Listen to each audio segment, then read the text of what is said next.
advanced. Start with an oval, divide it in half. Now let's find the eye line. Halfway from the eye line to the bottom is the nose line.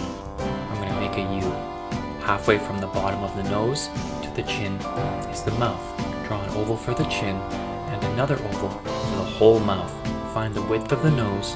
That will tell you where the inside of the eyes is going to be. And 2 circles for the eyes. Outline the eyebrows. I'm going to draw 2 circles for the cheekbones. Draw a line all the way down the cheekbone to the side of the muzzle. Now some indications for the lips, and draw the rest of the jaw. Draw circles beside the eyes. This will let you know where the skull changes direction. I'm going to make some indications for ears, and the same thing with the hair.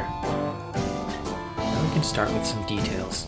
I have individual tutorials for the eyes, nose, and mouth. I'm going to drop in some of the neck anatomy now.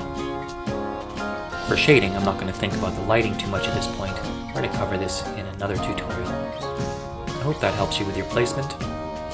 If you got value from this content, please do follow, like, comment, and share for more art tips and tutorials.